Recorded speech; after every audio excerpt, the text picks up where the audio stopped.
कार्मिक कृत्या हिंदी पॉडकास्ट ये एक ऐसा इनिशिएटिव है अडॉन टॉक्स के द्वारा। जब अडॉन टॉक्स ने इतने सारे ऑकल्ट साइंस के पॉडकास्ट करे तो अडॉन टॉक्स को और मेरे को और मेरी पूरी टीम को लगा कि इससे भी ज्यादा डेप्थ में जाया जा सकता है। ऑडियंस बहुत ज्यादा मैच्योर हो गई है, बहुत ज्यादा सर्कुलेट हो रहा है। आपको बहुत सारे चैनल पे भूत प्रेत पिशाच ऑकल्ट साइंस न्यूमरोलॉजी वास्तु ये सब दिख रहा होगा, पर इसके पार क्या है? क्या ऑकल्ट साइंस, क्या हमारी हिडन साइंस सिर्फ इतनी है? तो इसका जवाब है नहीं। हमने इतने टाइम से लगातार इतने महीनों से आपके लिए हर दिन रात एक करके इतने सारे ऑकल्ट साइंस के एपिसोड बनाए अडॉन टॉक्स पे, और उन एपिसोड में बनाते बनाते आपको पहुंचा 1 घंटे 2 घंटे का एपिसोड, पर उसके आसपास बहुत सारे घंटों की बातें करी होंगी, बहुत सारी ऐसी बातें जो कभी कैमरा पे आई नहीं। So this is a time now. Adon talks Hindi podcast अब लेके आया है कार्मिक कृत्या हिंदी पॉडकास्ट। कार्मिक कृत्या हिंदी पॉडकास्ट एक ऑर्डिनरी पॉडकास्ट नहीं है, कुछ भी सेम फॉर्मेट नहीं है। आपको सारे पॉडकास्ट इमेजिन करोगे तो आपको समझ आएगा कि यार एक होस्ट होता है और बहुत सारे गेस्ट होते हैं। You are changing everything. बहुत सारे गेस्ट होंगे और बहुत सारे होस्ट होंगे, आपको मल्टीपल होस्ट दिखेंगे, बिकॉज इसके पीछे एक लॉजिक है। लॉजिक ये है कि जब मैं होस्ट करता हूं तो मैं अपने माइंडसेट के साथ होस्ट करता हूं।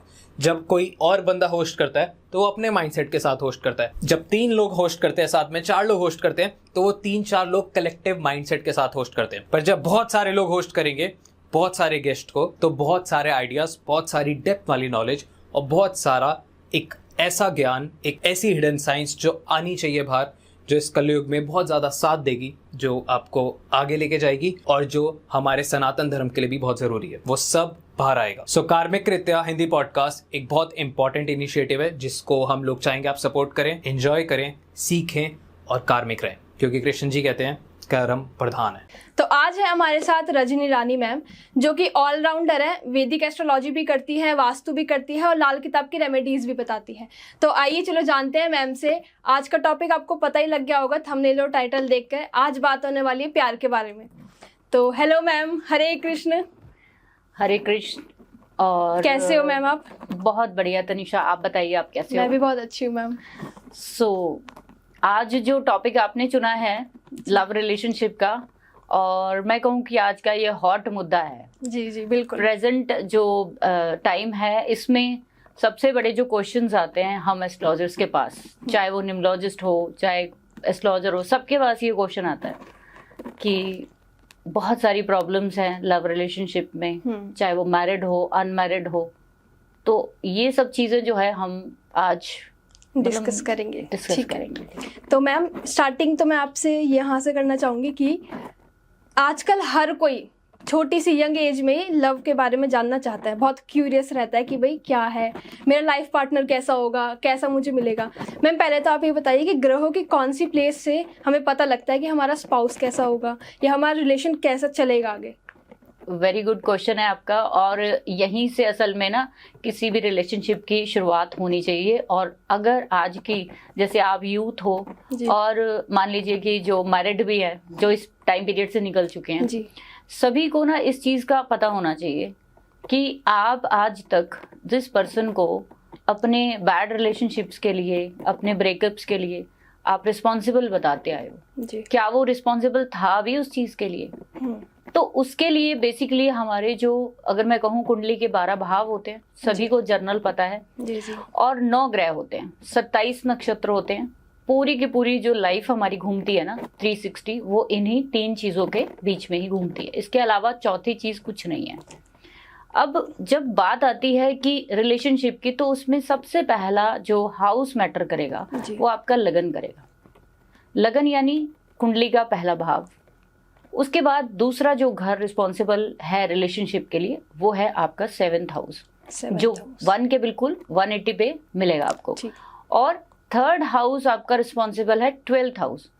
ये 3 हाउसेस जो हैं, ये 3 भाव के जो प्लैनेट हैं, वो डिसाइड करते हैं कि आपकी लाइफ में कैसा पार्टनर आने वाला है, आप अपने पार्टनर के साथ कैसी लाइफ जिएंगे, चलेगी नहीं चलेगी, वो आपको क्या देगा, आप उसको क्या दोगे। These are all responsible for these 3 houses. तो मैम जब हम लव की बात करते हैं या मैरिज की बात करते हैं, तो उसमें कौन सा प्लेनेट देखते हैं कि कौन सा प्लेनेट 7th हाउस में प्रेजेंट हो जब हमारी मैरिज लाइफ अच्छी होगी या फिर हमारा लव रिलेशन अच्छा चलेगा? देखो, इसमें ना बड़ी सारी चीज़ें हैं तनिषा, कि जब हम लव की बात करते हैं तो पहले तो लव का मतलब समझिए आप जी, कि वो होता क्या है। तो अनमैरिड के लिए जो लव है ना, वो वो भी वीनस ही है और मैरिड के लिए लव है वो भी वीनस है, लेकिन दोनों की इंटेंशन और कंडीशन चेंज हो जाती है। मैरिज से पहले वो शुक्र कुछ और तरीके से काम करता है, मैरिज के बाद वही शुक्र जो है वो दूसरे तरीके से काम करता है। जो लव है ना, लव वर्ड है, वो हमारे 5वें भाव से देखा जाता है जी। लेकिन हमारा रिलेशनशिप का जो कारक प्लैनेट है वो शुक्र है, जो 7वें घर से देखा जाता है। अब ये दोनों जो कॉन्ट्राडिक्टरी हाउस है, अगर आप 7th हाउस से काउंट करेंगे तो हमारा 5th हाउस 11th पड़ता है जी।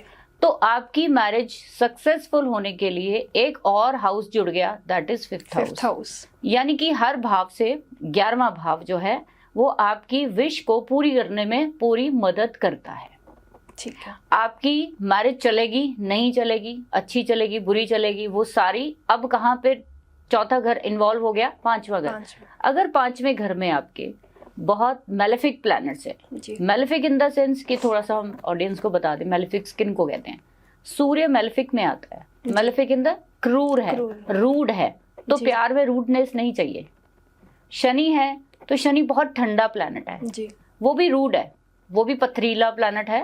और प्यार में अगर हम कहें लव रिलेशनशिप में हमें क्या चाहिए होती है, अटेंशन चाहिए होती है ना, केयर चाहिए होती है, तो शनि के पास नहीं है। राहु की बात करेंगे तो राहु भी मेलेफिक्स में आता है। राहु क्या करता है, आपको इल्यूजन दे देता है कि ये पार्टनर सही नहीं है, इससे फ्रेंडशिप तोड़ के कुछ और लिया जाए। ट्रायल एंड टेस्टेड पे आपको राहुल छोड़ देता है, पहले एक लाएगा, फिर दूसरा लाएगा, फिर तीसरा रिलेशनशिप लाएगा, ठीक है। और केतु क्या करेगा, केतु अगर आपके 5th हाउस में आ गया तो वो आपकी पक्का है कि आपकी जिंदगी में ये 4 प्लैनेट्स कहीं ना कहीं ब्रेकअप्स के लिए बहुत बड़ी भूमिका निभाते हैं। और इस तरीके से आप देख सकते हो कि लव रिलेशनशिप डिपेंड करती है हमारे 4 हाउसेस पे और इनमें बैठे हुए प्लैनेट्स के ऊपर।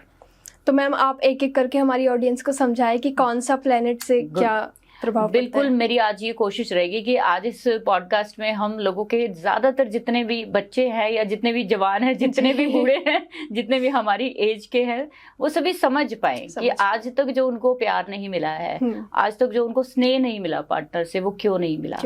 तो उसके पीछे हम 1 by 1 चलेंगे जी। 9 प्लैनेट्स है, आप जानते हो जी। 7th हाउस रिलेशनशिप का है और शुक्र जो है वो भोग का कारक है जी। भोग यानी इंटीमेसी, यानी कि फिजिकल रिलेशनशिप जी। जब जब आपके 7वें घर में, शुक्र के घर में आपके राहु केतु और शनि जैसे प्लैनेट, सूर्य जैसे प्लैनेट आएंगे, क्या करेंगे, आपके इंटीमेसी को खराब करेंगे। अब जब जब आपके पार्टनर के साथ क्लोज होना चाहेंगे वो आपके क्लोज नहीं जाने देगा। वो आपकी जिंदगी में क्या लाएगा, ठहराव नहीं लाएगा, वो आपको कहीं ना कहीं उससे दूर करेगा, क्योंकि ये डिटैच कर देगा, क्योंकि उन प्लैनेट्स को आता नहीं ये सब। अगर मैं कहूँ कि सबसे पहला प्लैनेट ले लेते हैं चंद्रमा को, मैं ज्यादातर कहती हूँ कि 7th हाउस में चंद्रमा है तो शादी अगर टूटी तो किसकी वजह से टूटेगी, आपकी मदर की वजह से। मदर की वजह से, ओके।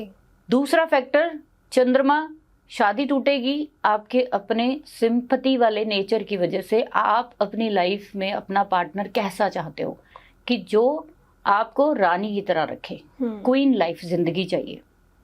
अब ये क्वीन लाइफ जिंदगी के लिए आप क्या करोगे, कई उल्टे सीधे हम जो है वो बिहेवियर करते हैं कई बार पार्टनर के साथ कि वो मुझे अटेंशन नहीं देते, वो बहुत ज्यादा जो है वो। अच्छा, यहाँ पे जब चंद्रमा आ जाता है तो मैरिड लाइफ खराब होने का कारण क्या होता है कि आप अपने पार्टनर के साथ एज ए, जो कहूँ कि मदर से भी ज्यादा स्नेह करना शुरू कर देते हो। अच्छा।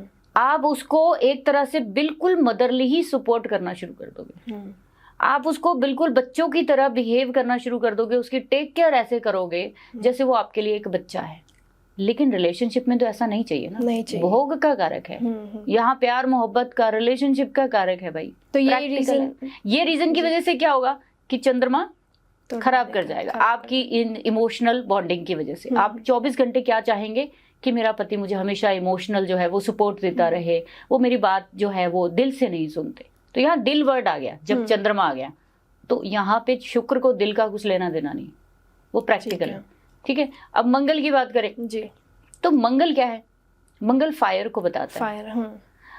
मंगल जो है वो सिक्योरिटी को दिखाता है। और आप लोग जानते हैं कि मंगल या फिर सिक्योरिटी सिस्टम कहाँ पे लगाया जाता है, आप बताइए कहाँ पे लगाया जाता है? जहाँ पे इनसिक्योरिटी हो, लड़ाई, insecurity। दंगा, ठीक है, कुछ फाइटिंग होने का डर है, तो फायर फाइटर जो होते हैं वो कहाँ जाते हैं? जहाँ आग लगती है। आग लगती है, सही बात है। बीएसएफ पे क्यों खड़े हैं हमारे जवान, क्यों खड़े हैं? बिकॉज कि वहां पे हर वक्त खतरा है कि कभी भी अटैक हो सकता है बॉर्डर पे। अब आप यहाँ पे 7th हाउस में मंगल लेकर बैठे हो, किस चीज का डर रहेगा? इनसिक्योरिटीज होंगी बहुत ज्यादा। यस। तो मांगलिक क्यों बोल दिया यहाँ पे? मंगल का क्या लेना देना है प्यार मोहब्बत में? वहां पे बंदूक, चाकू, छुरियां, या मैं कहूँ कि वहां पे बहुत सारा सिक्योरिटी सिस्टम क्रिएट करने की क्या जरूरत है बेडरूम में? तो आप क्या करोगे? अपने बेडरूम को बहुत सिक्योर करना शुरू कर दो। अच्छा, कोई इधर से ना आ जाए, कोई उधर से ना आ जाए, राइट? तो आप अपने पार्टनर को लेकर ओवर प्रोटेक्टिव हो जाओगे, इनसिक्योर हो जाओगे, इनसिक्योर हो जाओगे। आप वो कहीं भी जाएगा, आप बोलोगे इधर नहीं जाना, ऐसे नहीं जाना, ये वाली गाड़ी लेके जाना, वो पहन के जाना, ये अच्छे से करके जाना। तो वो आपको हमेशा इस तरीके की गाइडेंस देता रहे। वो आपके लिए क्या होगा, धीरे धीरे धीरे वो मंगल आपको डिसअपॉइंट कर देगा और आप उस पर्सन के साथ कहीं ना कहीं बहुत ज्यादा प्रॉब्लम में आ जाओगे धीरे धीरे। इसीलिए मांगलिक के लिए बोला जाता है कि सेम पोटेंसी के लोग दे दो, कि एक सिक्योरिटी चाह रहा है, दूसरा भी चाह रहा है, दैट्स ओके, समझ रहे हैं ना एक दूसरे की बात, दैट्स ओके, ठीक है। इसी तरीके से आप बुध को ले लीजिए जी। तो बुध वेरी स्वीट प्लैनेट। और मेरे पास जैसे कई लोगों के चार्ट आते तो उनकी, जब मैं 7th हाउस में बुध देखती हूँ या बुध की राशि भी देखती हूँ, तो मैंने देखा उनको, मैं पूछती हूँ ना कि आपकी मैरिड लाइफ कैसी चल रही है, तो उनका एक ही बात होती है मेरे सामने कि मैम वैसे तो ठीक है, लेकिन हम जैसे ही बेडरूम में जाते हैं या फिर हमारा जब भी कोई रिलेशन बनना होता है तो उस समय ये जो है बातें करके ही टाल देते हैं, हर चीज को बातें। जी। बुध क्या करेगा? हर चीज में बात, हर चीज में कम्युनिकेशन। बुध यहाँ पे खराब तब होगा जब आपका कम्युनिकेशन कहीं ना कहीं अपने पार्टनर से अच्छा नहीं है। आपके 7th हाउस में बुध बता रहा है कि आप अपने पार्टनर से चाहते हो जी कि वो हमेशा आपसे हर टॉपिक पे बात करे, डिस्कस करे, और वो नहीं करेगा तो वो आपके लिए क्या हो जाएगा? डिसअपॉइंट। ठीक है। अब इसी तरीके से जुपिटर को लगा लो, तो लाल किताब में तो बहुत ही बदनाम है जुपिटर महाराज यहाँ पे, कि जुपिटर यहाँ पे होना ही नहीं चाहिए। अच्छा। 7th हाउस में, नहीं तो मैरिड लाइफ जो है या तो टूटेगी या फिर छोड़ के चला जाएगा, या फिर आपका पार्टनर जो है वो ऐसा होगा कि साधु प्रवृत्ति का। अच्छा। अब गुरु जो है वो शुक्र के घर में बैठे 7th हाउस में, शुक्र को चाहिए भोग, गुरु जो बृहस्पति हैं उनको चाहिए कर्मकांड। सही बात है। अब आप खुद अंदाजा लगा सकते हो, दोनों एंटी हैं तो दोनों की कहाँ तालमेल बैठेगा, प्रॉब्लम क्रिएट। तो वो इंसान क्या कहेगा? जैसे ही पार्टनर के पास बैठेगा वो कहेगा फलाने गुरु के पास चलते हैं, उसका भजन सुना आज, वो फलाना गुरु बहुत आज ऐसे, तो वो हर वक्त धार्मिक किताबें अपने बेडरूम में लेकर बैठा रहेंगे तो फिर क्या होगा? तो पार्टनर कहीं ना कहीं डिसअपॉइंट होगा ना, प्रॉब्लम्स। इसीलिए जुपिटर को यहाँ बहुत अच्छा नहीं मानते कि आपका जो पार्टनर है वो गुरु तुल्य है जी, और वो गुरु तुल्य होना उसका आपके लिए श्राप बन सकता है। अच्छा। क्योंकि आपको चाहिए साथ अपने पार्टनर का हर दुख सुख में, जो 7वां घर देता है।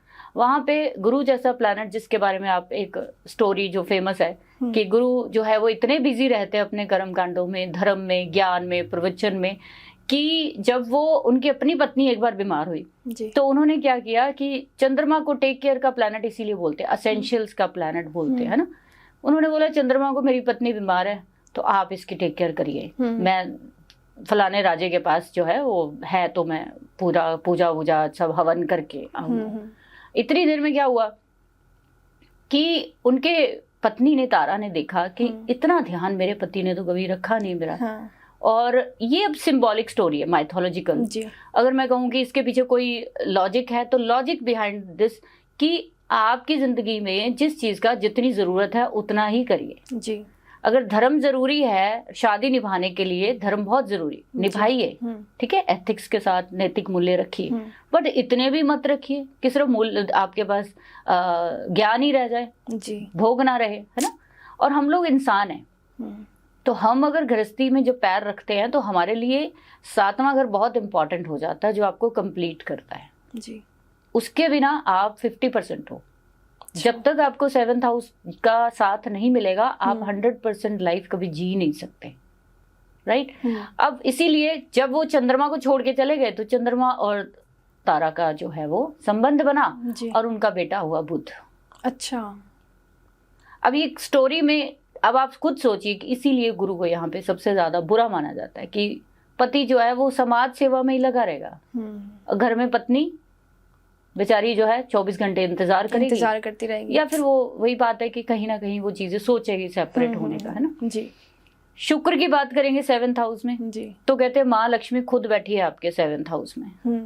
तो आपका स्पाउस आपको दुनिया की हर जो सुविधा है वो ला के देगा। अच्छा। आपको हर सुविधा ला के देगा आपकी जिंदगी में। वो ऐसी कोई भी चीज नहीं आपकी जिंदगी में होगी जो ना मिले। शुक्र, क्योंकि शुक्राचार्य भी है और शुक्र जो है वो आपके भोग का कारक भी है और माँ लक्ष्मी को भी रिप्रेजेंट करता है, लग्जरी का। तो आपकी लाइफ में अब ये सबसे अच्छी प्लेसमेंट है जी। आगे आ जाइए, सैटर्न की बात करेंगे। सैटर्न की बात करते हो तो सैटर्न को हम बर्फीला प्लैनेट बोलते हैं जी, पथरीला और बर्फीला। अब आप खुद सोचिए, यहाँ पे सैटर्न को ना उच्च का मानते हैं 7th हाउस में। अच्छा। उच्च का मानते क्यों मानते हैं यहाँ पे उच्च का? इसीलिए कि आपकी जिंदगी में ना भोग विलास इतना बढ़ ना जाए। अच्छा, ठीक है। तो उसमें ठहराव चाहिए। अब ये ठहराव कैसे आएगा? वो शनि लाएंगे। शनि के अलावा कोई नहीं दे सकता। तो इसीलिए इसको उच्च का रखा गया यहाँ पे। तो अब इसके बाद आप देखिए कि लेकिन ठहराव इतना भी नहीं होना चाहिए। ये सैटर्न आपको जिंदगी में क्या करेगा? नीरसता लाएगा आपके रिश्तों में जी। धीरे धीरे ठंडापन ला देगा। आपको इंटरेस्ट ही नहीं रहेगा पार्टनर में। आपका पार्टनर आपके लिए नौकर है। अच्छा। सैटर्न अगर 7th हाउस में तो नौकर है वो, जिसको बीवी नौकर बीवी का कहते हैं ना, सैटर्न 7th हाउस या सैटर्न 7th साइन में भी है। अच्छा। तो वो पत्नी का सामान लेके पीछे पीछे घूमते हुए दिखेंगे आपको वही जोरू का गुलाम वो डेफिनेट दिखेंगे, बिकॉज कि सैटर्न को क्या आता है? सेवा आती है, वेरी डेडिकेटेड। उसको अपना कुछ नहीं पता होता, उसको दूसरों को देना होता है, बस सेवा करनी है। तो वो अब पत्नी के घर में आया है तो नेचुरल पत्नी को ही देगा सारी उम्र। लेकिन वो इतना ज्यादा डेडिकेटेड हो जाता है, इतना ज्यादा नीरसता कि उसको अपना कुछ भी ख्याल नहीं रहता है। तो लेकिन फिर भी गुड प्लेसमेंट सैटर्न जो है यहाँ पे। राहु की बात करेंगे तो राहु से लोग बहुत इम्प्रेस हैं, बहुत ज्यादा। लेकिन मैं कहूंगी आज के समय में अगर किसी का 7th हाउस में राहु है जी, गुड है, बहुत अच्छा है। हालांकि मैं कहूँ तो अपने एक्सपीरियंस में मैंने देखा कि ये एक पितृदोष जो है वो निर्मित करता है आपके 7th हाउस में, जो दिखाता है कि आपके 7th हाउस में या किसी के भी आपके फैमिली में 7th हाउस में राहु है या 7th साइन में राहु है, तो वो स्पष्ट करता है कि आपकी लीनियज में कहीं पे स्त्री जाति को नुकसान पहुंचाया गया है। अच्छा। और आपके दाद के परिवार से वो भी, मतलब फैमिली में मैम किसी के भी दाद के परिवार में पूरे पीछे 4 फादर्स में किसी न किसी स्त्री को क्या किया गया है? विवाह के बाद उसको तंग किया गया, उसको निकाला गया या मारा गया या कुछ भी कह लीजिए, स्त्री के साथ बदसलूकी की गई है। अब वो क्या होगा कि लीनियज टू लीनियज आपको आगे ट्रांसफर होता हुआ मिलेगा और वो आज के समय में इतना बैड इम्पैक्ट नहीं डालेगा, बिकॉज कि आज के समय में यूथ ने राहु को अडॉप्ट किया हुआ है। आज के समय में जो पार्टनर्स मिलते हैं वो मिलते ही राहु की वजह से है। अच्छा। सोशल मीडिया है। कोई फेसबुक पे मिलता है, कोई इंस्टा पे मिलता है, कोई टिंडर पे मिल रहा है, कोई पिंडर पे मिल रहा है, हर जगह पे ही मिल रहे हैं ना। लेकिन प्रॉब्लम तो है कि राहु 7th हाउस में आपकी पार्टनर की जो आपकी थॉट होगी पार्टनर को लेके, जैसे कि आपके 7th हाउस में जी, तो वो आपकी इंटेंशन को दिखाता है। चार्ट किसका है? आपका है। कुंडली किसकी? आपकी। तो इंटेंशन किसकी दिखाएगा? हमारी। आप सारी उम्र क्या कहोगे? मेरा जो स्पाउस है वो दुनिया में बहुत फेमस है। राहु जो अब जब आएगा 7th हाउस में, लेकिन हो ये रहा है कि आपके चार्ट में ऑलरेडी लिखा हुआ है कि वैसा बंदा मिलेगा आपको। वो सोशल मीडिया से जुड़ा होगा, उसका जो सर्कल होगा या आपका जो सर्कल होगा वो सारा डिजिटाइज होगा, टेक्नोलॉजी से जुड़ा हुआ होगा। आप 7th हाउस बिजनेस का भी तो है ना जी, तो आप अब देखिए बिजनेस भी करते मिलेंगे ये लोग। अच्छा। जो आपके 7th हाउस में प्लैनेट है, लोग उसका बिजनेस भी करते हुए मिलेंगे आपको। दूसरा, राहु जब यहाँ पे आएगा तो आपकी पार्टनर की तरफ जो इंटेंशन है वो ये करेगा कि आपको ट्रायल पे छोड़ देता है वो। अच्छा। पहले वो एक को ट्राई करेगा, फिर वो दूसरे को ट्राई करेगा, वो कभी भी एक से सेटिस्फाइड नहीं होगा। अच्छा। उसको मल्टीपल चीजें चाहिए, बिकॉज आप इसका रीजन समझो जी। कि नया नया सॉफ्टवेयर आता है, पुराने सॉफ्टवेयर को कोई पूछता है नहीं, उसको खत्म कर देते हैं सही कि बात। पिछला नहीं चलेगा, अपडेट चलेगी। Rahu is update. अच्छा, तो मतलब ये बुरा है फिर। तो बुरा Seventh किस सेंस में, अगर आप अपने पार्टनर के अकॉर्डिंग अपडेटेड नहीं रहे तो ठीक है। ठीक है।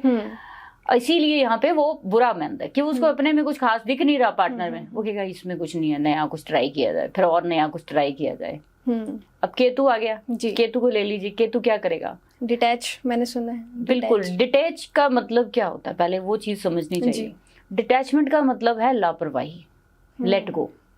तो पार्टनर जो है वो बहुत बेपरवाह होगा, दाढ़ी बड़ी हुई, अच्छा, आपको कभी फिट एंड वो फाइन नहीं दिखेगा, आपको वो रफ एंड टफ दिखेगा। अच्छा, अगर कलर नहीं किया है दाढ़ी पे चलेगा, कहीं भी चला जाएगा वो, उसको कोई फर्क नहीं पड़ेगा। मतलब अपनी मस्ती में मस्त, अपनी मस्ती में मस्त है, उसको कोई फर्क नहीं पड़ता। कोई कह रहा है कि भाई तुम इतने छोटे हो, अभी क्या कटिंग कर रखी है, ये कलर कर लो बालों पे, ना ना ना, उनको कोई फर्क नहीं पड़ता, उनको नहीं। अब आपको ये चीज समझनी पड़ेगी, है ना। तो केतु आप क्या कहोगे कि भाई मेरा हस्बैंड जो है या मेरा पार्टनर जो है वो मुझ पे ध्यान ही नहीं देता। आप उसके सामने, मैं बता रही हूँ कि ऐसे ऐसे क्लाइंट्स हमारे पास आते हैं, वो कहते हैं कि मैं इसके सामने 10 लाख की साड़ी भी पहन के खड़ी हो जाऊं तो ये बंदा जो आंख उठा के देखता नहीं। अब आप बताओ कि कहाँ से देखेगा? केतु आया हुआ, केतु का सर है ही नहीं ना, देखेगा क्यों? देखेगा ही क्यों, सही बात है। और राहु के पास सर खाली सर है, तो वो सिर्फ देखता है है ना। हाँ जी। तो इसीलिए केतु जब आता है तो धीरे धीरे आपकी उसमें इंटरेस्ट कम हो जाएगा। इसको फर्क तो पड़ता नहीं, तो मैं क्यों रहूं इसके साथ। तो मैम डाइवोर्स केसेस भी इसी वजह से होते हैं अगर केतु होता है 7th हाउस में? खाली केतु नहीं, डिवोर्स के लिए मैं कहूंगी कि सबसे इम्पोर्टेंट जो प्लैनेट आता है डिवोर्स के लिए वो आएगा आपका मंगल, आपका सूर्य जी, आपका राहु और आपका केतु। ठीक है। क्योंकि सूर्य जो है वो ईगो का कारक है। 7th हाउस मैंने जैसे आपको बोला प्यार मोहब्बत का घर है जी, वहां पे सूर्य जैसे इतने हीटेड प्लैनेट का कुछ लेना देना नहीं। आप जब अपने पार्टनर के पास जाते हो तो वहां पे अगर आप एक ईगो लेकर जाते हो, उसके पास बैठते हो 24 घंटे आप बोलो मैं ऐसे मैं करते रहोगे, तो वो आपके पास कहाँ बैठेगा? वो कहेगा जब देखो ये अपना ही मारती रहती है, अपना ही सुनाते रहते हैं, जब अपनी बात करती रहती है। हाँ। तो उससे क्या होगा कि धीरे धीरे वो आपसे सेपरेट होना शुरू हो जाएगा। अच्छा, आपके रिलेशन जो है वो जलने शुरू हो जाएंगे, क्योंकि सूर्य को जलाना आता है। सूर्य हमारा सबसे गर्म प्लैनेट है देखा जाए तो। अब सूर्य जब बहुत गर्म प्लैनेट है, जहां भी बैठता है वहां पे चीजों को जला देता है। अच्छा। उसकी इंटेंशन है, ये उसका काम है, उसका कारक है ना, उसका कोई कसूर नहीं है। तो अगर किसी का सूर्य बैठा है तो रिलेशनशिप तो खत्म है वहां पे। अच्छा, ठीक है। और वो बंदे ने या तो पास में रहना नहीं है, जैसे ही वो पास में आएगा वैसे ही उसको कोई ना कोई हेल्थ इशू पार्टनर को डेफिनेट होगा। इसके पीछे भी आप समझ सकते हो कि जो छोटी सी एक स्टोरी माइथोलॉजिकल क्या है कि सूर्य जो है उनकी पत्नी के पास जब जाते तो बहुत गर्म स्वभाव की वजह से तो उनकी पत्नी बैठ ही नहीं सकती थी उनके पास, तो उन्होंने क्या किया, अपनी छाया को जो है वहां बिठाया। तो आप यहीं से अंदाजा लगाइए, तो क्या होगा, पत्नी आपसे भागना शुरू कर देगी, आपका पार्टनर आपसे भागना शुरू कर देगा। ठीक है। तो धीरे धीरे आप दूर हो जाएंगे। सेम ऐसे ही तो इसीलिए मंगल और मैं कहूंगी सूर्य अगर आपके 7वें घर में है तो शादी तोड़ने के लिए, और जितने भी आपके सॉफ्ट प्लैनेट है जी, जो चंद्रमा हो गया, सूर्य हो गया, मंगल हो गया, जिनको हम चंद्रमा को बहुत अच्छा प्लैनेट मानते हैं हम लोग, लेकिन सबसे ज्यादा मैरिजेस टूटती हैं चंद्रमा की वजह से, कि अगर वो किसी तरीके से 7वें घर से कनेक्ट हो गया। तो मैम अगर हमारे ऑडियंस की कुंडली में 7वें घर में कुछ ऐसे प्लैनेट्स हैं तो कोई रेमेडीज या कोई अलाइनमेंट कर सकते हैं हम उनका, ताकि उनकी मैरिज टूटे ना, बच जाए? बिल्कुल कर सकते हैं। जैसे कि मैंने आपको बताया कि जो 1st हाउस होता है वो आप होते हो जी, और 7th हाउस क्या होता है, आपका स्पाउस हो गया जी। अब एक चीज आप समझिए कि जब भी आपका 1st हाउस है वो 50% रोल प्ले करता है, 7th हाउस 50%, आप 100% कंप्लीट। आप जब तक जिंदगी में कंप्लीट नहीं फील करेंगे जब तक 7th हाउस का आपको, जैसे मैंने बोला, साथ नहीं मिलता। अगर आप चाहते हो कि आपकी मैरिड लाइफ या आपका लव रिलेशनशिप बहुत अच्छा निभे जी, तो उसके लिए आपको सबसे पहले ये देखना चाहिए कि बजाय कि आप पार्टनर को ब्लेम करने के, आपको अपनी कुंडली पे काम करना पड़ेगा। मतलब अपने आप पे पहले अपने आप पे काम करना पड़ेगा। आपका तलाक हो रहा है वो स्पाउस की वजह से नहीं हो रहा। अच्छा, आपका तलाक हो रहा है तो वो उसका कुछ लेना देना उसमें है ही नहीं। हो सकता है उसके चार्ट में भी अगर सेम कॉम्बिनेशन है तो फिर तो कोलैप्स होना ही। लेकिन हम यहाँ पे बात ये कर रहे हैं कि जो सुधारना चाहते हैं, है ना, जो इम्प्रूव करना चाहते हैं, तो आप अपने पे ही काम कर सकते हो जी। ज्यादातर लोगों को आप तनीषा देखना क्या करते हैं, हमारे पास भी कुंडलियां जब आती है, मेरे पति की कुंडली देख लो, मेरे बच्चे की कुंडली देख लो, मेरे फलाने धमकाने रिश्तेदार की देख लो, कभी अपनी कुंडली नहीं दिखाते। मेरा क्या होता है, सबसे पहले मैं कहती हूँ आप अपना दिखाओ, पहले स्पाउस का तो छोड़ दो आप, कहीं आप में तो नहीं कोई प्रॉब्लम, आप ही नहीं समझ पा रहे उसको। और मैम वो लोग एक्सेप्ट नहीं करते कि हम में कोई प्रॉब्लम है। नहीं, बट समझ जाते हैं, अगर हम उसको लॉजिकली समझाएंगे तो समझ जाएंगे। जैसे मैं आपको बता रही हूँ कि आपका चार्ट है तो आप अपनी रिस्पॉन्सिबिलिटी को समझो, है ना। अब यहाँ पे अगर किसी का मैरिड में या लव में कोई दिक्कत है, उस समय आपको सिंपल सा काम करना चाहिए कि आपका कौन सा प्लैनेट है वहां पे, कौन सा प्लैनेट है, आप उस प्लैनेट को कहीं ना कहीं क्या करोगे, उसको एक्सेप्ट करिए पहले, उसके अकॉर्डिंग आप अपने आप को ढालिए। जैसे चंद्रमा है तो आपका स्पाउस चाह रहा है अगर कि आप उसकी मदर की तरह टेक केयर करो और आप नहीं कर रहे हो, अगर वो आपको माँ की तरह रखना चाहता है या आपको क्वीन लाइफ जिंदगी देना चाहता है, आप कहते हो मेरे को नहीं चाहिए, आप लोग क्या प्रॉब्लम है उसमें, ठीक है। तो आपको वो प्लैनेट का कहना मानना ही पड़ेगा जो आपके सातवें घर में बैठा है। राहु है तो अपडेटेड रहिए अपने पार्टनर के सामने, आपने जो कल उसको दिखाया पहन के वो नेक्स्ट डे मत दिखाइए उसको, रिपीटेशन नहीं करनी है, रिपीटेशन मत करिए, उसको अपडेटेड रखिए अपने आप को, जैसे कि एक फोन में एक सॉफ्टवेयर अपडेटेड रहता है वो है, ठीक है। उसके बाद केतु है तो ये एक्सपेक्टेशन खत्म कर दो कि आपका पार्टनर कभी आपको पूछेगा। अच्छा, अगर आप ये सोच रहे हो कि ऐसा कैसे चलेगा कि वो क्यों नहीं पूछेगा, ऐसे तो वो पूरी उम्र क्या वो पूछे, अब आप मेरे को बताओ, ये लड़ाई करोगे आप अपनी डेस्टिनी के साथ, और यही करते हैं हम लोग जी, लड़ते तो है ना डेस्टिनी से, मैं क्यों। और जिस दिन आपको ये समझ में आ जाता है लॉजिकली कि भाई चार्ट में है, मुझे उससे परवाह किए बगैर मस्त रहो, खाओ पियो, आप जो पहन रहे हो खुद को कॉम्प्लीमेंट दो ना, आप किसी के लिए थोड़ी ना कुछ कर रहे हो, है ना।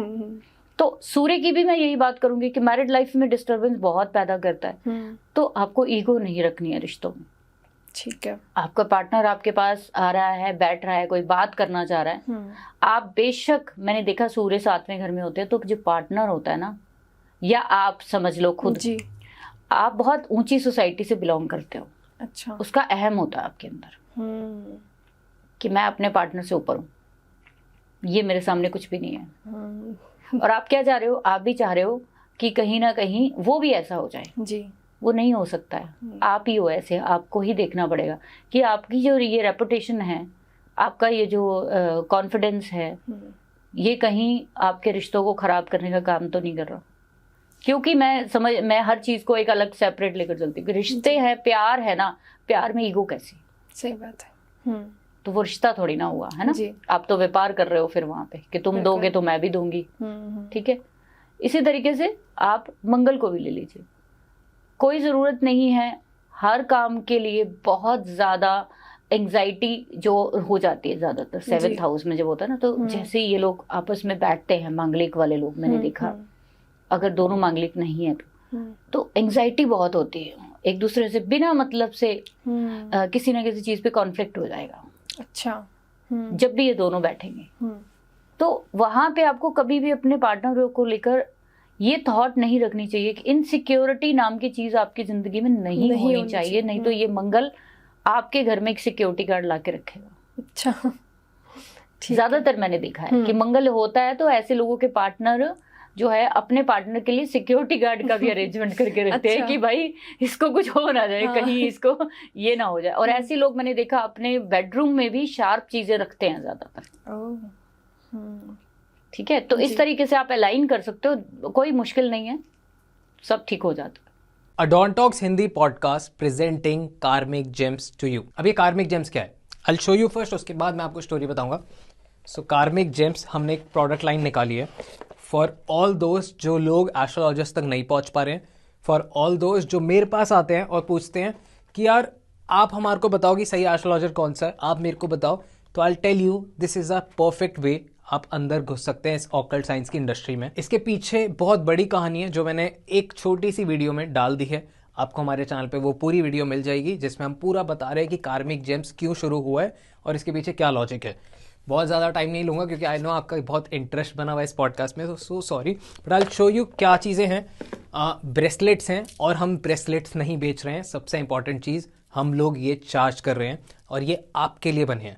ये इसको हमारी टीम जो एस्ट्रोलॉजिस्ट की टीम है जो हमने हायर कर रखी है वो आपके लिए चार्ज करेंगे ब्रेसलेट्स और तब आपके पास पहुंचेंगे। बहुत सारी चीज़ें, आप वेबसाइट पे जाइए, वेबसाइट देख लीजिए, बस इनको खरीदना मत। रीज़न खरीदने ना, मैं क्यों बोल रहा हूँ ऐसा मत खरीदना, बिकॉज इसके पीछे बहुत बड़ा रीज़न है। अगर आप इन पे बिलीव नहीं करते हो तो ये आपके लिए काम नहीं करेंगे। As simple as that. अगर आप इन पे नहीं मानते हो तो इनको बिल्कुल मत खरीदना। अगर आप मानते हो, देखो सिंपल सा लॉजिक है, आपकी बॉडी, भूत प्रेत, पिशाच, भगवान सब इस दुनिया में हैं। आप जिस पे मानते हो आप उसको अट्रैक्ट कर लेते हो। तो अगर आप इन पे मानते हो तो ये आपके लिए काम करना शुरू करेंगे। आई एम सो सॉरी मैं बीच में आया। सब्सक्राइब जरूर कर लेना और एक बार आप ये वेबसाइट देख लीजिए और राधे राधे। तो मैम अब आगे बढ़ते हैं वीडियो में। लव मैरिज को लेके बहुत ज़्यादा क्वेश्चंस आते हैं, हमारे ऑडियंस के रहते हैं क्वेश्चंस कि भाई ऐसे कौन से प्लेनेट है जो लव मैरिज कराते हैं और किन लोगों को लव मैरिज नहीं करनी चाहिए, तो थोड़ा एक्सप्लेन। वेरी गुड, ये सबसे पहले हमारा होना चाहिए था टॉपिक क्योंकि आज के समय में ना हर किसी का, जब हम लाइव भी जाते हैं वीडियोस पे, चैनल पे या फिर वैसे भी, तो पहला क्वेश्चन आज की यूथ का ये है कि मेरा पार्टनर जो है वो कैसा होगा। सबसे पहला क्वेश्चन है, मेरा जीवन साथी कैसा होगा। और मैं कहती हूँ कि हमारे समय में ऐसा नहीं था। आज की यूथ जानना चाहती है तो उनको पता लग जाना चाहिए जी, ठीक है। हमारे टाइम पे ऐसा नहीं होता था कि जो पेरेंट्स ने जैसे डिसाइड किया बहुत अच्छे तरीके से हम लोगों ने वो चीजें एक्सेप्ट करी। समय जो है बदल गया जी, देश काल परिस्थिति हमेशा मैटर करती है। तो मैं जैसे आपको पहले स्टार्टिंग में बताया कि लव मैरिज के लिए हमारा 5th हाउस इन्वॉल्वमेंट बहुत जरूरी है जी।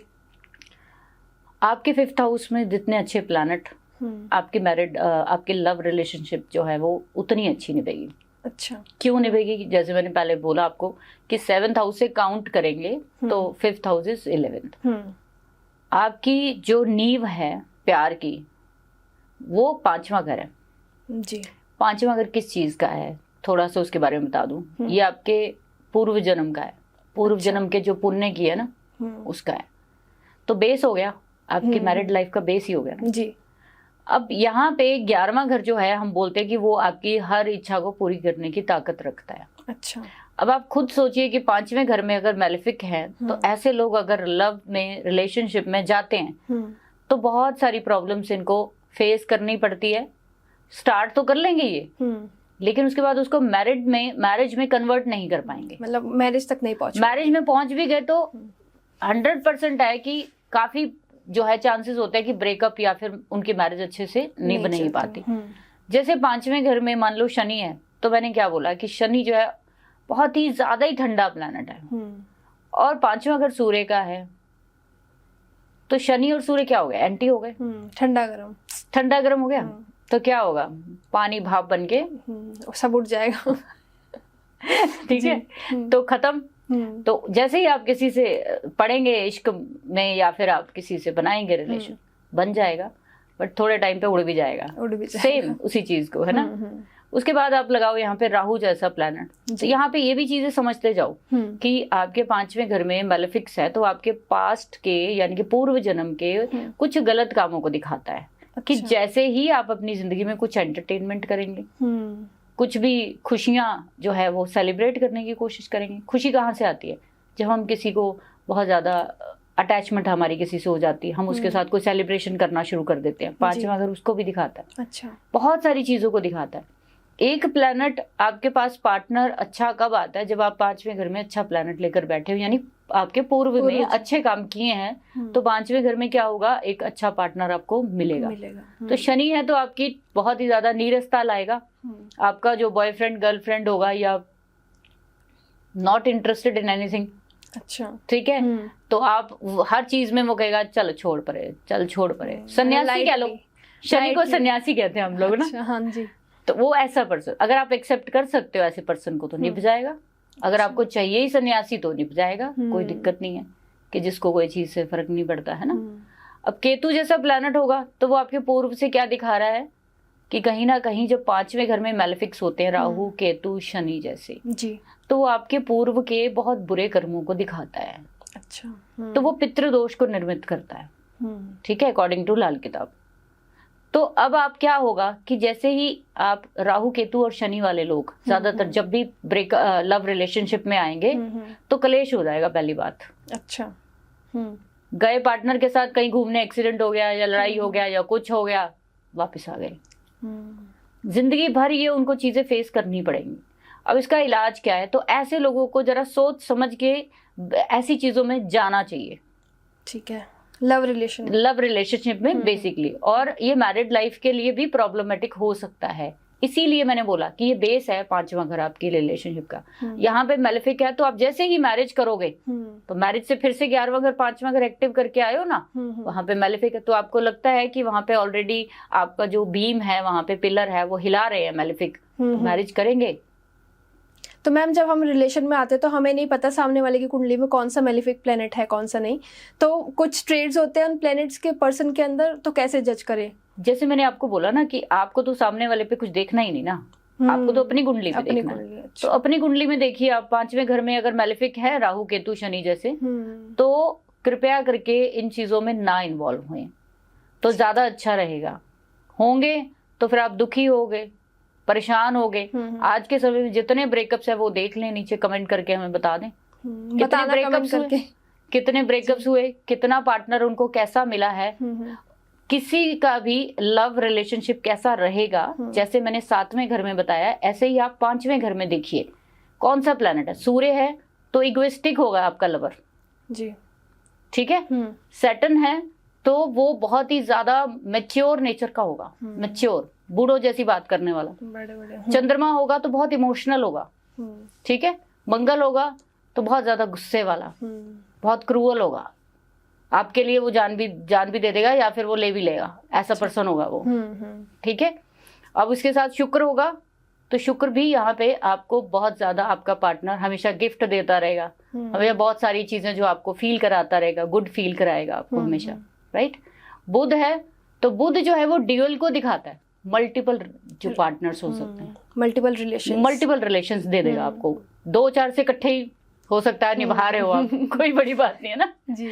गुरु जैसा प्लैनेट है, सबसे अच्छा है गुरु यहाँ पे है, तो आपका जो लव में बनेगा जो आपका पार्टनर, वो बहुत ज्यादा एथिक्स वाला होगा, नैतिक मूल्य वाला होगा। ना तो वो खुद गलत काम करेगा ना आपको भी करने देगा। तो इस तरीके से आप देख सकते हो कि वो कैसा है। सारे लोग देखें अपना अपना और देख के कमेंट सेक्शन में कमेंट करें हमको कि आपके 5th हाउस में कौन सा है और आपका जो प्यार मोहब्बत है उसका बेस कैसा है। मैम ये तो हो गई प्यार रिलेशंस की बातें। अब ऐसे कौन से प्लेनेट है जो एक्स्ट्रा मैरिटल अफेयर्स कराते हैं, थोड़ा एक्सप्लेन करें हमारी जनता को इस बारे में। जी, ये भी आज की मैं कहूँ ज्वलंत मुद्दा है एक्स्ट्रा मैरिटल, और ये कोई नई चीज नहीं है, शुरू से होता आया है। हजारों लाखों साल से एक्स्ट्रा मैरिटल बनते रहे हैं, ये बनते ही रहेंगे। कुछ स्पेशल कॉम्बिनेशंस है जिनको देखना चाहिए कि वो क्यों इंसान जो है इन चीजों में चला जाता है। तो उसके लिए सबसे पहले आपको देखना चाहिए अपना 8th हाउस, आपका 8वां घर, आपकी गृहस्थी की चक्की। जब हम रेड बुक पढ़ते हैं ना, जैसे मैं अपने स्टूडेंट्स को जब पढ़ाती हूँ तो मैं उनको बोलती हूँ कि आप सारी जिंदगी अपने पार्टनर के लिए 7वां घर देखते रहे, लेकिन ससुराल का घर आपका 8वां है। अच्छा। अगर आपका 8वां घर, जिसको हम बोलते हैं मौत का कुआं या फिर शमशान, XYZ कुछ भी, बहुत मैलेफिक्स हाउस गिना जाता है 8वां, लेकिन वहीं पे आपका ससुराल का घर भी बताया गया है। जब आपकी शादी होती है ना, तो आप देखना उस समय आपका 7वें के साथ आपका 8वां घर भी एक्टिव होता है, आपका 12वां घर भी एक्टिव होता है, क्योंकि 7वां घर मार्केश है आपके लिए। आप पैदा हुए जी, 7वां घर आपके पार्टनर का मार्केश क्यों कहा गया है? बिकॉज कि 7वां घर एक ऐसा घर है जहां पे आप अपनी आइडेंटिटी छोड़ते हो जी, और जब तक आप अपनी आइडेंटिटी छोड़ोगे नहीं तब तक आप शादी को निभा नहीं पाएंगे। आप खुद सोचिए कि आप भी एक फीमेल हो, मैं भी फीमेल, तो हम लोग क्या करते हैं, शादी होती है, अपना नाम तक बदल देते हैं, अपना घर बदल देते हैं, उसके बाद टोटल नए एनवायरनमेंट में जाकर हमारा क्या होता है, नया जन्म होता है या नहीं होता है, एक लड़की का होता है ना। अब जैसे ही आपका जन्म हुआ तो आपने अपनी आइडेंटिटी छोड़ दी ना वहां पे, और जो लोग नहीं छोड़ पाते तो उनकी मैरिड लाइफ डिस्टर्ब होनी है। इसीलिए, लेकिन 8वां घर, उसका क्या कनेक्शन है एक्स्ट्रा मैरिटल में? जब आप मैरिज करते हो आप एक थॉट लेकर जाते हो कि मेरे को एक अच्छी फैमिली मिले, मेरे को ससुराल अच्छा मिले, मेरा पार्टनर मेरा ध्यान रखने वाला मिले। लेकिन मिलेगा कैसा, वो तो हमने बात कर ली जी। 8वां घर जो है वो आपको मजबूर करता है कोई भी गलत काम करने के लिए। अगर किसी के 8th हाउस में राहु जैसा प्लैनेट है जी, मंगल जैसा प्लैनेट है, ये जो मेलेफिक प्लैनेट्स होते हैं, सैटर्न जैसा प्लैनेट है, ये मजबूर करते हैं आपको गलत काम करने के लिए। अच्छा, क्यों करते हैं? क्योंकि आपका 8वां घर ससुराल का है, वहां पे मेलेफिक्स बैठेंगे तो आपकी शादी होते ही आपकी जिंदगी में एक घमासान शुरू हो जाता है। अब वो किस वजह से घमासान शुरू होगा ये भी कमेंट में बताएं लोग, मैं बता देती हूँ कि 8वें घर में चंद्रमा है तो आप देखिए आपकी मैरिड लाइफ में बूढ़ी औरतों की इंटरफेरेंस बहुत होगी। ऑडियंस करिए कमेंट, बताइए कितना इंटरफेयर है आपकी लाइफ में बूढ़ी औरतों का। बूढ़ी औरतों का रहेगा, फिर आपकी माँ का रह सकता है, किसी भी फीमेल का। जब फीमेल की बात आ गई तो फीमेल शुक्र से भी देखते हैं हम लोग। अच्छा। अगर शुक्र होगा तो यंग फीमेल का होगा, अगर मून है तो मैच्योर्ड वाइट बालों वाली अच्छा फीमेल का होगा। अच्छा, देयर इज अ डिफरेंस, ठीक है। तो हम लोग कह देते हैं ना कि दोनों तो स्त्री ग्रह तो है, लेकिन फर्क है दोनों में, क्योंकि माँ के बाल बूढ़े क्या होते हैं, सफेद होते हैं, है ना, और नेचुरल है वाइफ के काले होते हैं, तो दोनों, तो उसकी वजह से होगा। राहु है तो कहीं ना कहीं आपकी, जिसको कहते हैं ना कि hidden nature, Rahu hidden nature को दिखाता है। तो आपकी जो चॉइस है, जैसे मैंने बोला कि राहु का काम है अपडेटेड रहना, आपके साथ 8वें घर में बैठेगा तो वो आपका कहीं ना कहीं ससुराल के साथ क्या दिखाएगा, तालमेल जो है आपको बिठाने में दिक्कत आएगी, बिकॉज वो जो चाह रहे हैं आप उसके अकॉर्डिंग ढाल नहीं पाते अपने आप को, है ना, क्योंकि आप अपनी रिस्ट्रिक्शंस लेकर जाते हो, एकदम से नहीं कोई भी चीज चेंज हो सकती। तो 8वां घर मजबूर करता है, वहां पे राहु आ गया, शनि आ गया, या फिर कोई भी प्लैनेट मैलेफिक, मंगल आ गया, चंद्रमा आ गया, वीनस आ गया। 8वें घर में जो भी प्लैनेट गया है, अगर उसको आपने अलाइन नहीं किया तो कहीं ना कहीं वो आपको गलत चीजों में इन्वॉल्व करेगा ही करेगा। इसके साथ एक और चीज मैं बता दूं कि जो 12वां घर है वो आपका बेडरूम है, बेडरूम लाइफ है, जो इंटीमेसी आप अपने पार्टनर के साथ करते हो। यहाँ पे बैठे हुए 8वें घर के प्लैनेट सीधा ट्राइन कनेक्शन 12 से बनाते हैं। अच्छा, ठीक है। ट्राइन कनेक्शन मतलब त्रिकोणीय संबंध बोलते हैं हम लोग, 5 1 5 9 का। तो 8वें घर के प्लैनेट 12वें से संबंध बनाएंगे, चौथे से बनाएंगे और एक ट्रायंगल क्रिएट करते हैं, ठीक है। इसी करके यहाँ पे बैठे प्लैनेट किसको देखेंगे, 12th हाउस को भी एक्टिव कर देंगे, आपके चौथे घर को भी एक्टिव। तो कौन कौन सी चीजें डिस्टर्ब होगी लाइफ में, आपका बेडरूम लाइफ, आपका ससुराल और आपका खुद का मायका। अच्छा, क्योंकि चौथा घर आपका मायका है, ठीक है, राइट। तो अब इसी चक्कर में आप जो भी गलत काम करेंगे, यहाँ पे राहु है तो क्या करते हैं ऐसे लोग, क्या करते हैं कि चीजें इतनी ज्यादा, जो कहते हैं कि कई मल्टीपल रिलेशंस मैंने देखा 12th में भी अगर इवन बैठे हैं राहु जैसे प्लैनेट या फिर मंगल जैसे प्लैनेट, या इवन शुक्र बोलते हैं ना उच्च का है, लेकिन बात वहीं आ जाती है कि हर चीज की ना एक लिमिट होती है। अगर शुक्र यहाँ पे उच्च का है, अगर आप एथिक्स के साथ सिर्फ और सिर्फ अपनी पत्नी के साथ ही आपका एक भगवान राम की तरफ टाइप है कि भाई एक ही पत्नी जो है वो मेरे लिए सर्वोच्च है, तब तो ये शुक्र उच्च का ही है आपके लिए। लेकिन मैंने देखा शुक्र उच्च वालों के बहुत सारे रिलेशन होते भी देखे हैं मैंने, बिकॉज वो 12वां घर है, वहां आपको आपकी भोग की सीमा नहीं है। जब कोई प्लैनेट उच्च का हो जाता है तो ये कोई अच्छी चीज बहुत ज्यादा नहीं कही जा सकती, लिमिटेशंस नहीं है कोई, फिर तो अनलिमिटेड हो गया ना, उसके पास पावर आ गई, राइट जी। तो मेलेफिक्स कौन कौन से हो गए, राहु केतु शनि और मंगल जैसे प्लैनेट। और 8वें घर में जो भी प्लैनेट आएगा वो क्योंकि 12वें से संबंध बना रहा है तो वो हिडन चीजें देनी आपकी लाइफ में शुरू कर देगा, ठीक है। तो इस तरीके से आप देख सकते हो। सो मैम आपने इतनी सारी बातें बताई, हमारी ऑडियंस तो डर गई होगी अब सुन के। डरने वाली तो कोई बात नहीं है, बिकॉज की रियलिटी हमेशा थोड़ी सी कड़वी होती है जी। लेकिन अगर आप उसको एक्सेप्ट कर पाए तो बहुत ही आपके जिंदगी में ट्रांसफॉर्मेशन हो सकते हैं। तो मैम हमारी ऑडियंस अब तक वेट कर रही थी रेमेडीज के लिए, तो आप कुछ रेमेडीज दीजिए जिससे उनकी जीवन अच्छा हो जाए या शादी में कुछ ऐसी प्रॉब्लम्स ना हो। बिल्कुल, हम लोग जब रेमेडीज की बात आते हैं तो उसके बिना तो फिर ज्योतिष अधूरा है ना। जी। फिर हमारी इतना लेक्चर देने का, इन सब चीजों का एक्सप्लेन करने का कोई फायदा नहीं। जी। आप ये समझ लीजिए कि आपकी अगर प्यार मोहब्बत में या जो भी यंग यूथ है लव रिलेशनशिप के लिए आप कोई रेमेडी करना चाहते हो जी। तो आपको 5th हाउस के रिगार्डिंग करनी चाहिए। आपको सिंपल ये देखना है कि आपके 5वें घर में कौन सा प्लैनेट बैठा हुआ है। हम जब बात करेंगे ना आज के यूथ के हिसाब से कि यूथ जो आजकल बहुत ज़्यादा लव रिलेशनशिप को लेकर पॉजेसिव है, बहुत प्रॉब्लम में रहती है, उनको क्या करना चाहिए कि ये सब चीज़ें उनके साथ ना हो। तो उसके लिए जैसे मैंने आपको बोला कि 5th house is responsible for all these things. तो आपको सिंपल, जितने भी लोग देख रहे हैं इस वीडियो को, वो लोग सीधा सीधा अपने 5वें घर में जाएं।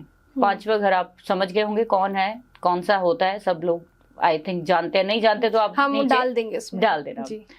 अच्छा, अब आप देखिए कि 5वें घर में अगर सूर्य है जी, यहाँ पे रेमेडी आपको 2 तरीके से करना बताऊंगी मैं। सबसे पहले आपको वहां पे साइन देखना है। साइन कैसा?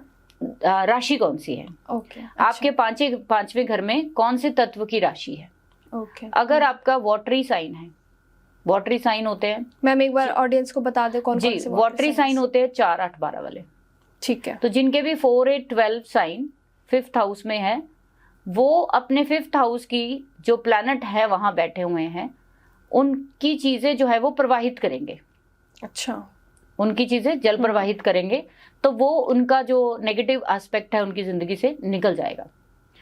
और इसके साथ साथ अगर मान लीजिए आपके 5th हाउस में जो राशि है वो अर्थ साइन है, यानी कि 2, 6, 10 जिसको हम बोलते हैं, ठीक है, तो आपको उस समय आपको उस प्लैनेट के रिगार्डिंग किसी जमीन से जुड़ा हुआ काम करना चाहिए। आप उसको जमीन में दबा सकते हैं उस प्लैनेट की चीजों को।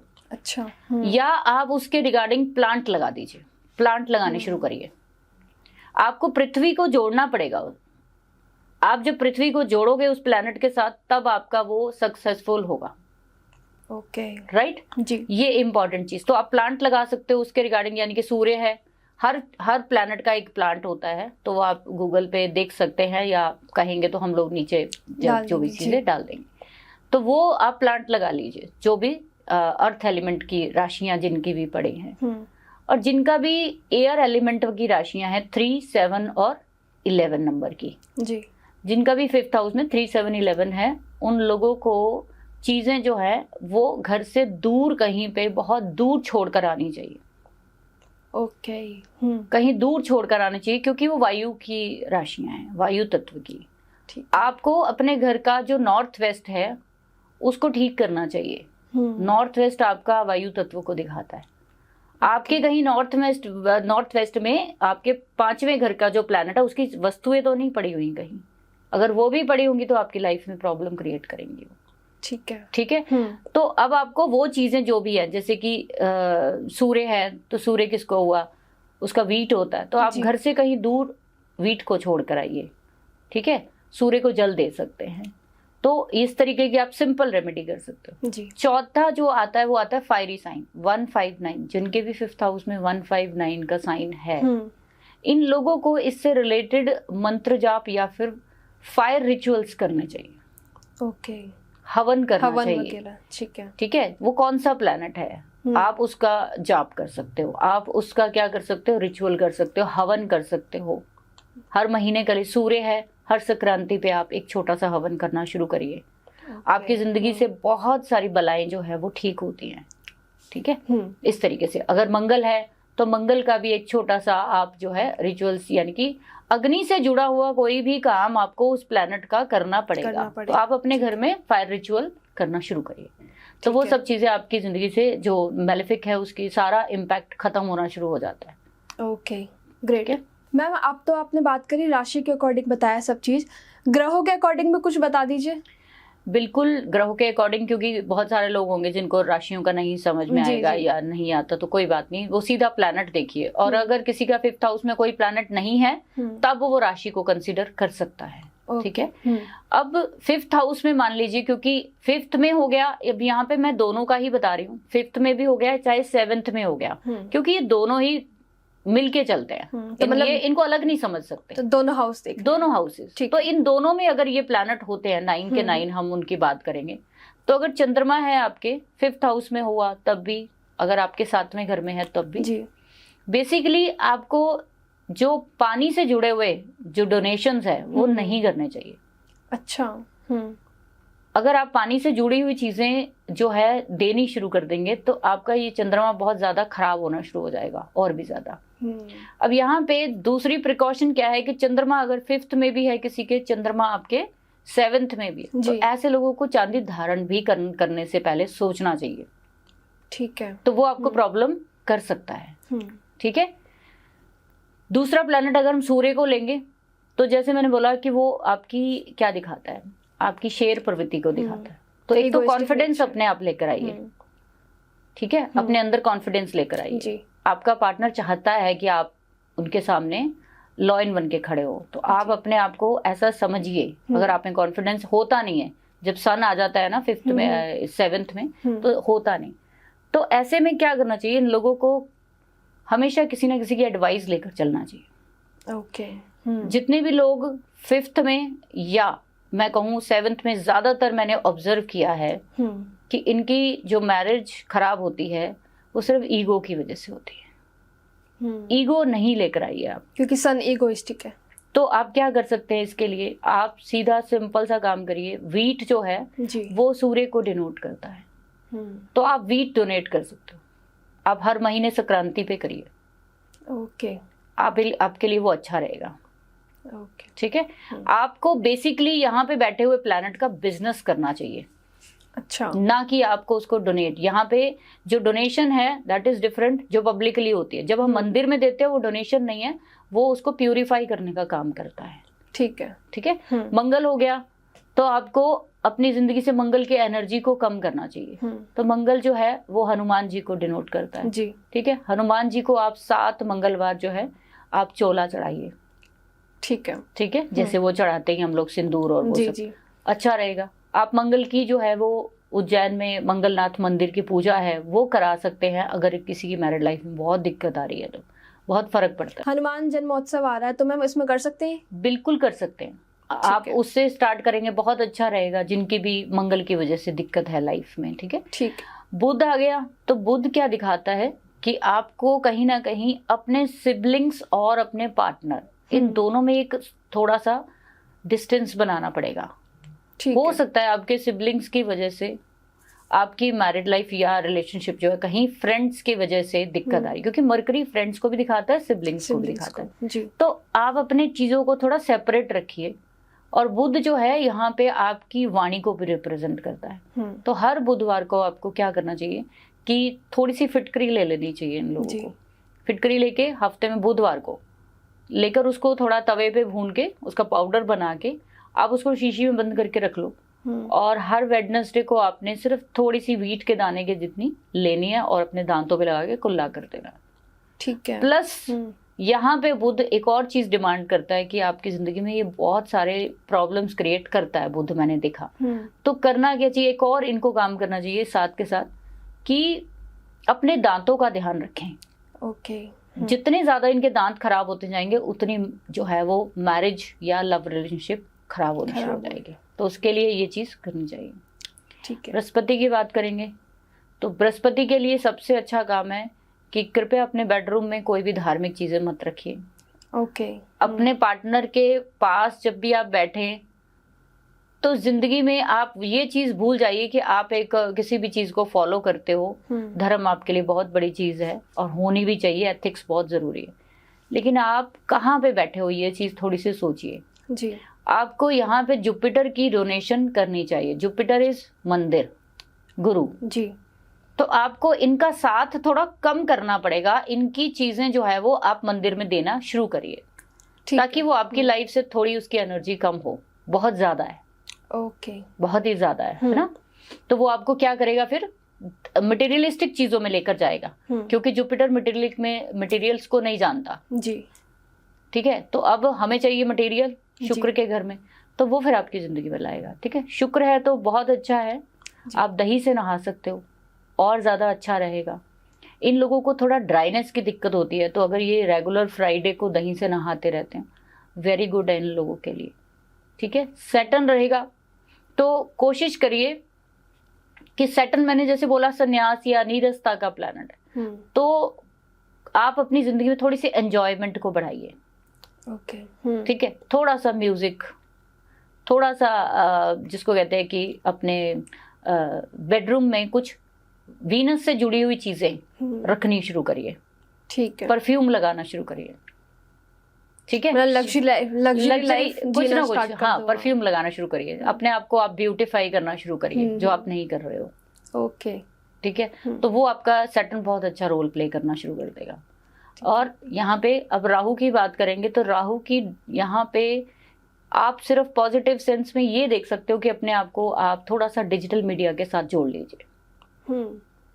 ठीक है, लेकिन एज ए प्रोफेशन जोड़ना है, ये नहीं कि सारा दिन आप मोबाइल पे बैठे रहो, वो नहीं होता है, वो तो गलत चीज यूज कर रहे हो आप। आपको प्रोफेशन अपना लेना चाहिए, बिकॉज आपका पार्टनर आने वाला है इस फील्ड का। ओके। आपको उस फील्ड का काम ये प्रैक्टिकल है। अब इसको पितृदोष की तरह देखेंगे तो क्या करना चाहिए, उस समय आपको एटलीस्ट फ्राइडे को जी मैक्सिमम गौशाला में जितनी गौएं हो, जितनी भी 100, 200, 400 जितनी भी हो, सबको थोड़ा थोड़ा जो है वो सतनाजा देकर आइए।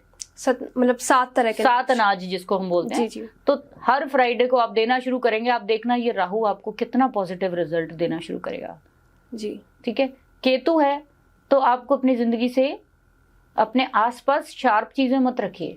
ठीक है, अपने घर में लॉर्ड बुद्धा अगर बेडरूम में है, निकाल दीजिए। ठीक है, ये सब चीजें दिखेंगी आपको। गणेश जी बेडरूम में मिल जाते हैं, मोस्ट कॉमन है, बट ये गलत है। किन के लिए? जिनका केतु बैठा हुआ 7th में या 5th में जी, आने नहीं देगा पार्टनर पास में, राइट। तो इनको खट्टी चीजों का दान करना चाहिए। ओके, ठीक है, तो आप फकीर को रोटी दे सकते हो, आप साधु को रोटी दे सकते हो, आप मंदिर में रोटी पहुंचा सकते हो।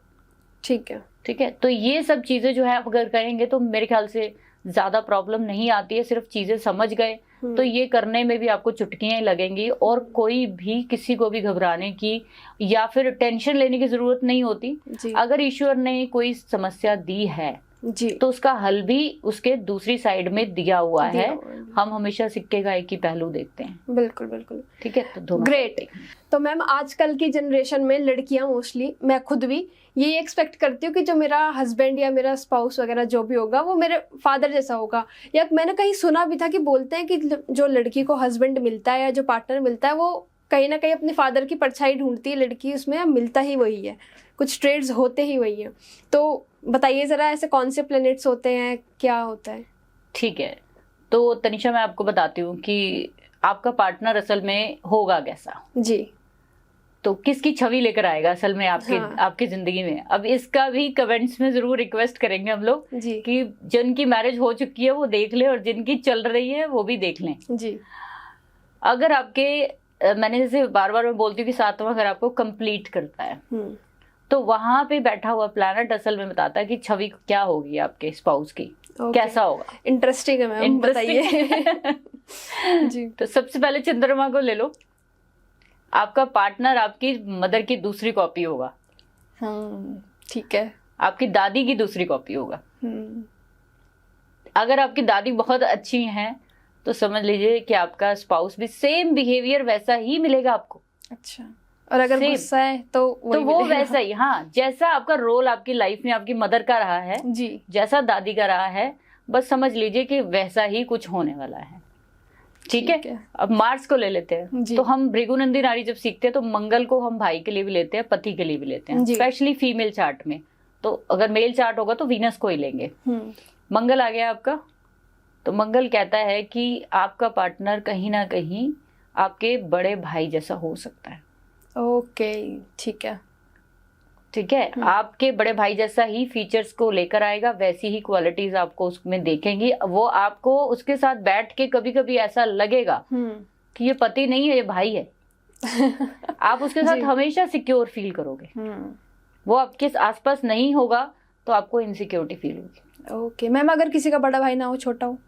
देखो नहीं भी हो तो क्या मैटर करता है, वो प्लैनेट उस चीज को, आपकी लाइफ में भाई बहुत लोगों के नहीं होते, तो अगर पार्टनर ऐसा आ रहा है तो खुशी की बात है। खुशी की बात है जी, कि आपकी लाइफ में एक और भी तो ऐड ऑन हो रहा है जी। और आप देखना जिंदगी में ज्यादातर आप जब मैरिज होती है किसी लड़की की, तो उसका पार्टनर एक ही फीचर लेकर आता ही नहीं है, उसके बहुत सारे फीचर आते हैं। आप तो एक पार्टनर समझ के शादी कर रहे हो कि वो मेरा पति है, लेकिन पति के अलावा वो रोल कौन सा प्ले कर रहा है ये आपका वही प्लैनेट बताता है ना।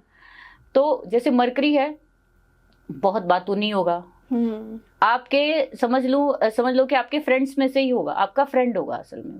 अच्छा। बहुत क्लोज फ्रेंड होगा वो आपकी हर बात को बहुत मजे से सुनेगा, आपको बातों से हंसाएगा, बबली नेचर का होगा। ओके ठीक है, ठीक है। आप उसके साथ बैठोगे तो आपको कभी लगेगा नहीं, आपको लगेगा ये मेरा छोटा भाई है, कुछ नहीं है, इसको मैं कुछ भी कह सकती हूँ।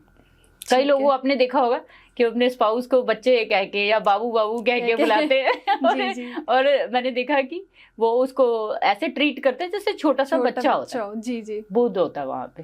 ओके, तो आप ऐसे ट्रीट करोगे। अब यहाँ पे गुरु को ले लो। गुरु क्या दिखाता है कि आपका जो स्पाउस है वो बना बनाया टीचर है आपके लिए जी, आपका मार्गदर्शन करेगा, मार्गदर्शक है जी। आप जो अब हम अभी नेगेटिव ट्रेट्स देख रहे थे कि जुपिटर है तो मैरिज तोड़ दे, लेकिन अगर आपको समझ में आ गया कि मेरे 7th हाउस में जुपिटर है तो मेरा जो पार्टनर है बार बार मुझे क्या करेगा, सही डायरेक्शन गाइड करेगा। आपको अच्छा नहीं लगेगा बट आपको गाइड करवाना चाहिए ना सही बात है ना जी। तो अब वो आपके गुरु जैसा होगा। साथ के साथ जुपिटर जिनका भी 7th हाउस में, वो यहाँ पे कमेंट करे कि उनका स्पाउस उनके जैसा ही होता है। अच्छा ठीक है, ज्यादातर उनकी क्वालिटीज जो है उनके साथ धीरे धीरे धीरे आप देखना मेड फॉर ईच अदर बन जाएंगे। ठीक है जी। और वीनस की बात करते हैं जब 7th हाउस में, तो वीनस जो है वो लग्जरी का कारक है ना, ब्यूटी का और परफेक्शन का कारक है। वीनस जो है एक फीमेल प्लैनेट है असल में। तो आपका पार्टनर कैसा हो सकता है, फीमेल ट्रेड्स वाला होगा। ओके ठीक है, और तो जैसी बातें कमेंट करके बताना आप सब भाई कि हमारे आपके हस्बैंड में या फिर पार्टनर में है ऐसे ट्रेड। हमारे तो रोज के यहाँ पे कोई ना कोई आता रहता है जब कुंडली पे, तो हम लोग तो अब इतनी ज्यादा मेरे को अच्छा लगता है ये देखकर कि हमारा ज्योतिष कितना मतलब कितनी बड़ी साइंस है कि आप किसी के बारे में, अभी तो हमारे पास टाइम की लिमिटेशन है जी। तो हम लोग उस चीज को ज्यादा उसमें नहीं जा रहे, लेकिन आप छोटी छोटी फीचर से समझ सकते हो। ठीक है, वीनस हो गया। इसके साथ साथ नेक्स्ट आप देखो सैटर्न। तो मैंने जैसे पहले भी बोला कि नौकर बीवी का है, मैच्योर है, सन्यासी है, बूढ़ा है, बूढ़ो जैसी बातें। ठीक है। और आपके घर का समझ लो कि वो पर्सन है कि जिसको अपनी कभी परवाह नहीं होगी। ठीक है, एक नौकर की तरह है बस। मैम मैंने सुना है कि सैटर्न स्ट्रिक्ट भी होता है। हाँ वही मैंने बोला, मैच्योर इंसान क्या करते हैं आपकी जिंदगी में, बूढ़े इंसान, लॉ एंड ऑर्डर। जी जी जी। तो वो सैटर्न यहाँ पे बैठकर लॉ एंड ऑर्डर ही तो देगा, वो आपके लिए कानून बनाएगा। ऐसा नहीं ऐसे करना, ऐसे नहीं ऐसे, ये मत पहनो, ये अच्छा नहीं लगता, ये ऐसे नहीं करो। एक बड़े वाली भूमिका निभाता है असल में, बड़े बुजुर्ग की भूमिका। तो आपका पार्टनर बना बनाया बुजुर्ग है, चाहे वो 30 साल का है। ठीक है ओके। अच्छा, इसके बाद राहु की बात करेंगे। तो राहु जो है वो ज्योतिष में हम दादा को लेते हैं। अच्छा। तो आपके पार्टनर में धीरे धीरे आपको दिखेंगे, आपके पार्टनर ने भी सेम वैसे ही कुछ अलग किया होगा जैसे आपके दादा ने किया था, और वो आपके दादा की भूमिका निभाएगा। आपको कई बार ऐसा लगेगा उसके साथ बैठकर कि ये मेरे दादा के जैसे बातें करता है। ठीक है जी। और केतु को जो है वो हम नाना की तरह गिनते हैं। अच्छा। तो आपका जो पार्टनर होगा वो नाना के बिहेवियर वाला हो सकता है। ठीक है। तो अब आप समझ सकते हो कि आपकी जिंदगी में ये सब चीजें कितनी मैटर करती हैं, और सिंपल तरीके से आप इनको पहचान सकते हो। और बिल्कुल भी किसी को ये चीज का जो है, आज के बाद ये वीडियो देखने बाद मेरी रिक्वेस्ट है यूथ से, आप सभी से रिक्वेस्ट है कि कभी किसी को ब्लेम मत करिए, ना रिलेशनशिप के लिए ना मैरिज के लिए, बिकॉज सारी रिस्पॉन्सिबिलिटी आपके चार्ट की है। सबसे पहले आप उसको ठीक करेंगे ना, मैं आपको कह रही हूँ 70 से 80% आपकी जिंदगी की सारी प्रॉब्लम्स ठीक हो जाएंगी। ठीक है, तो ऑडियंस समझ गए, दूसरों को ब्लेम नहीं करना, अपने आप लेनी है सारी चीजें अपने सर पे। ओके जी। तो सूर्य की बात करेंगे ना साथ जी। में घर में, तो पार्टनर कैसा होगा? आपके फादर जैसा होगा। ओके ठीक है। ज्यादातर लोगों के मैंने देखा कि 7th में सूर्य होता है, तो अब ये सूर्य किस राशि का थोड़ा सा उस पर डिपेंड करेगा, बट मोटा मोटा देख लीजिए। मतलब अगर कुछ बाकी traits- ट्रेड्स आपको सूर्य की दिखेंगी, लेकिन सबसे बड़ी ट्रेड ये दिखेगी कि वो आपके फादर जैसा भूमिका निभाएगा आपकी जिंदगी में। ओके, आप जहां भी गिरोगे वो आपको खड़ा करेगा। Perfect. Thank you ma'am, thank you so much, आप अपना टाइम निकाल कर आए, हमारी ऑडियंस को इतना ज्ञान दिया, अच्छी अच्छी बातें बताई। Thank you so much. Next time आप आएंगे तो ऑडियंस आप बताइए कौन सा टॉपिक आप जानना चाहेंगे मैम से, कमेंट कर दीजिए, हम नेक्स्ट वीडियो उसी के ऊपर बनाएंगे। तब तक के लिए Hare Krishna ma'am. Thank you Tanisha ji. मैं भी चाहूंगी कि अपने यूथ को और अपने जो भी हमारी सोसाइटी में ऐसे कुछ मुद्दे हैं जिनको लेकर ना लोगों को काफी भ्रम है, और लोगों को लगता है कि बहुत सारी रेमेडीज लाखों रुपए की करके ठीक किया जा सकता है, जी। बट जितनी भी चीजें हमने आज डिस्कस की है वो फ्री ऑफ कॉस्ट है। काम खुद पे करना है और किसी पे नहीं करना। आप खुद को इम्प्रूव करिए, एवरीथिंग विल बी इम्प्रूव। ठीक है, सो मुझे बहुत खुशी हुई अगर मेरी वजह से किसी की लाइफ में थोड़ा सा भी चेंज आ पाता है। तो ऑडियंस बताए नेक्स्ट टाइम हम क्या चीज जो है डिस्कस करना वो पसंद करेंगे, हम जरूर करेंगे। बिल्कुल ma'am. Thank you very much. Thank you ma'am. Hare Krishna. Hare Krishna.